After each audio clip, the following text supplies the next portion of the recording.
¿Por qué el diablo quería el cuerpo de Moisés? Vamos a leer este pasaje. Pero cuando el arcángel Miguel luchaba con el diablo disputándole el cuerpo de Moisés, no se atrevió a preferir juicio de maldición contra él, sino que le dijo: el Señor te reprenda. Judá, o Judá en hebreo, versículo 9. No olvide que el libro de Judá lo escribió el hermano del Señor, uno de los hermanos menores del Señor Jesús. Estos temas tan profundos que tocamos, donde te invitamos, la razón de que te hagas miembro de nuestro canal de YouTube, y es más, que le piques la campanita. No olvides que tienes que buscarnos como Antonio Bolaines Oficial, para que cada vez que toquemos temas como este, como otro que viene ya ahorita, la campanita te avise.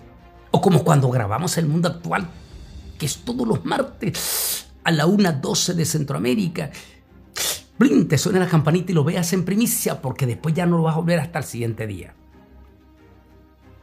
Hablemos de este hecho extraordinario que se toca en la historia.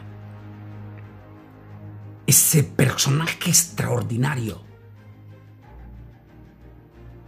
ese hombre llamado Moisés, ese hombre que inclusive en nuestro masterclass tocamos como uno de los dos grandes testigos. Porque algunos dicen que los dos testigos son Elías y Enoc. Eso lo tocan muchos evangélicos porque desconocen en profundidad el misterio del judaísmo. En el judaísmo se hablan de dos personas, hasta hoy en día, en la famosa Cena del Seder, o de la Pascua. Se habla de Moisés y de Elías, a los cuales están esperando, con los cuales Jesús se manifestó en la transfiguración, en el monte de la transfiguración, y hablaba con los dos, Moisés y Elías.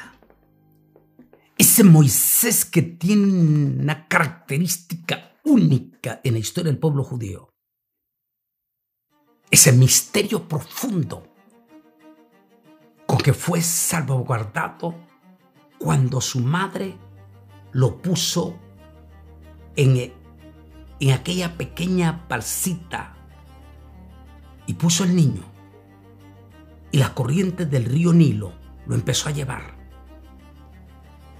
Nada sucede por accidente. La hija del faraón, en su creencia mitológica, creía que los dioses le iban a enviar un hijo porque ella no anhelaba un hijo.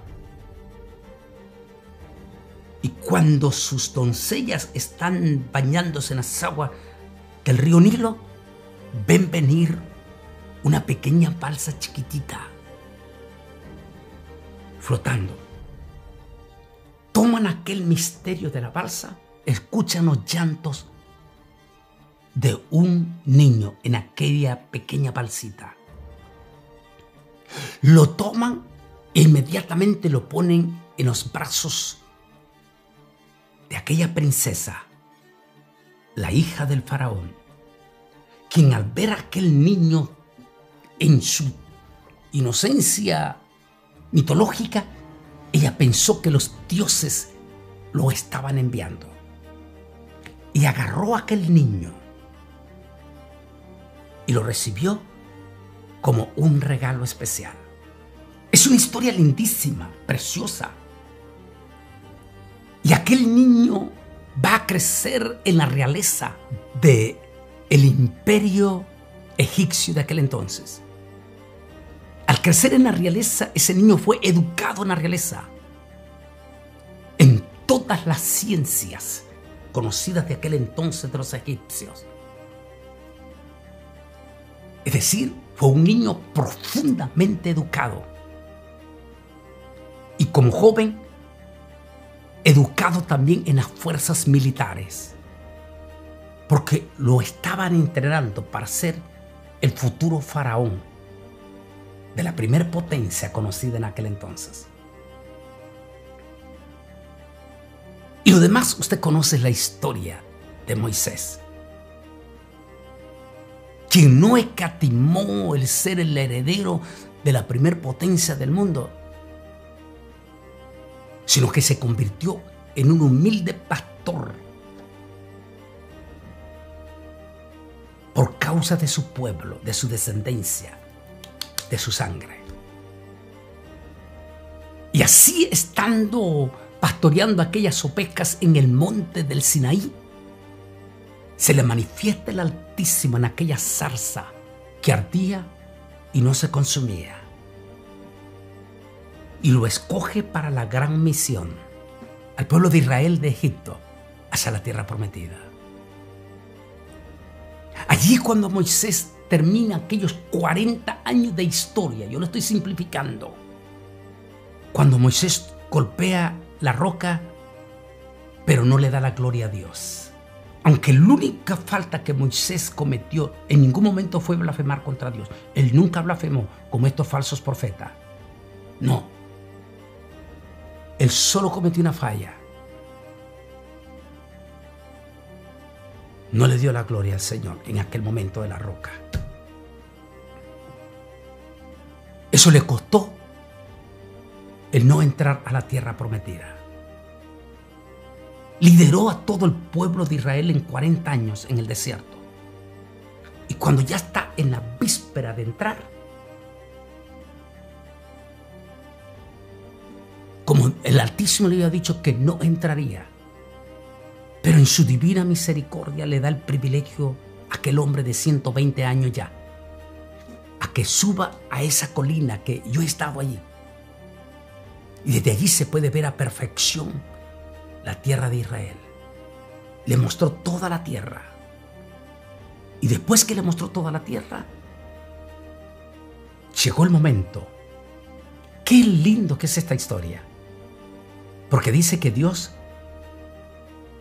en ningún momento se lo llevó por viejo. Es más, el análisis que se hace en la declaración de Dios hace que Moisés tenía la misma fuerza con que cuando Dios lo llamó en el Sinaí. Es decir, no murió por viejo, tenía esa fuerza, sino que llegó el momento.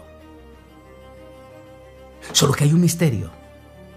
La Biblia dice que durmió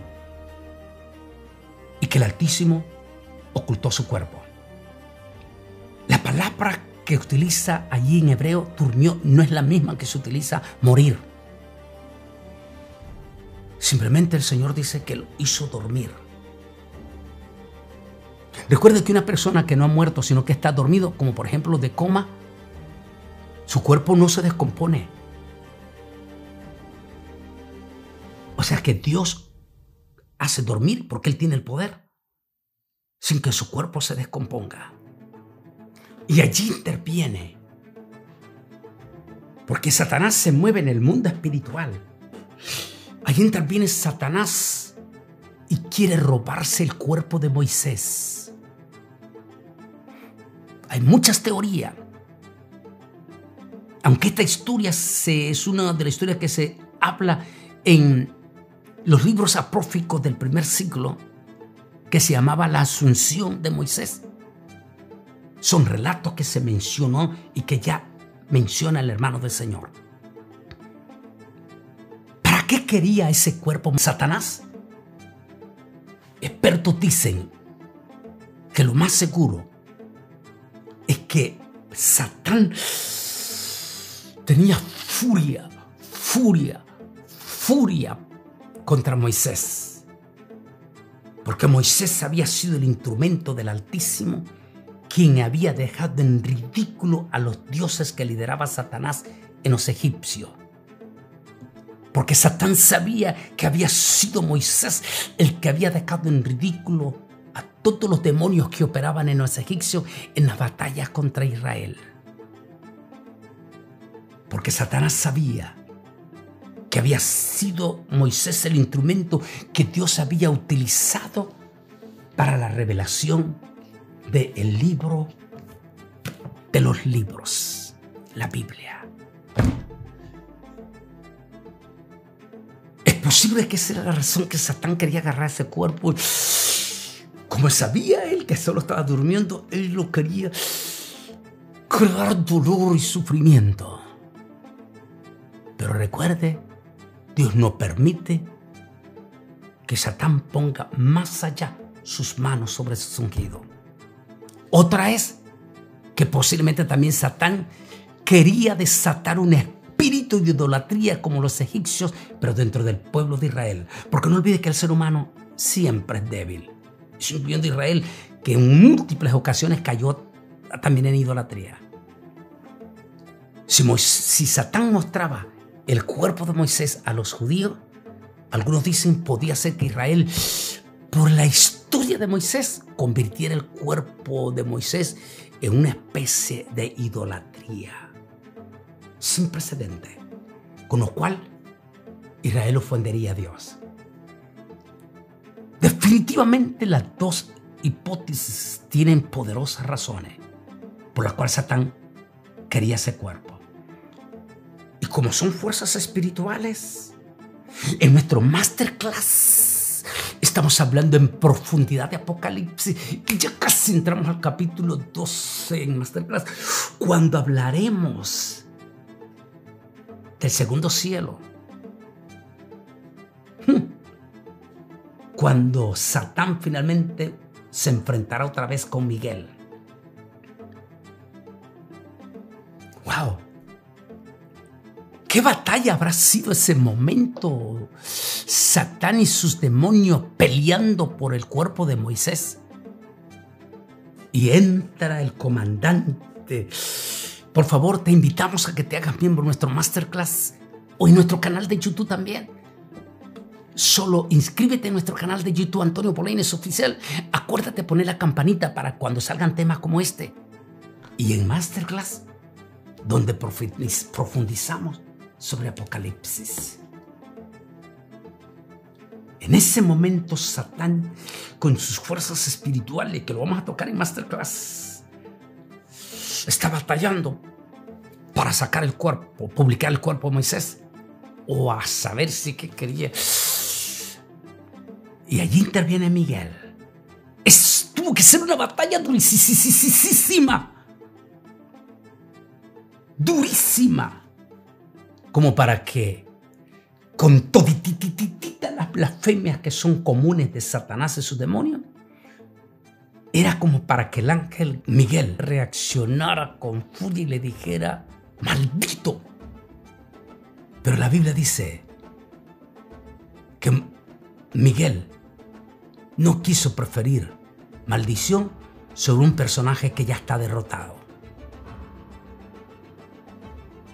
Miguel se dio cuenta que el único que tiene autoridad de juicio y final es el Altísimo Dios Todopoderoso.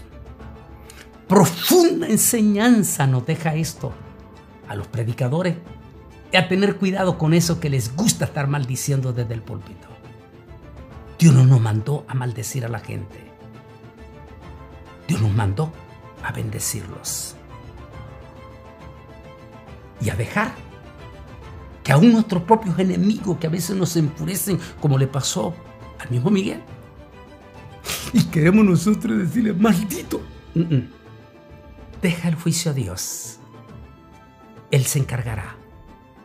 Eso fue lo que hizo Miguel. No lo maldijo.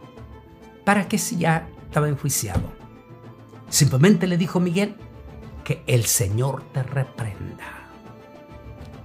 Esa es la enseñanza que nos deja esta enseñanza de Satanás peleando por el cuerpo de Moisés. La enseñanza que nunca tomemos juicio por nuestras propias manos, sino que se lo dejamos al Altísimo. ¿Qué enseñanza más profunda? Sobre no utilizar nuestras emociones, sino dejárselo al Altísimo. Aprendamos de Miguel, que es uno de los grandotototototes que mencionamos en Masterclass. El Señor te reprenda, le dijo a Satanás. Aprendamos de la lección. Somos para bendición, no para maldición. Que el Altísimo Dios Todopoderoso te bendiga en Cristo Jesús, nuestro Señor.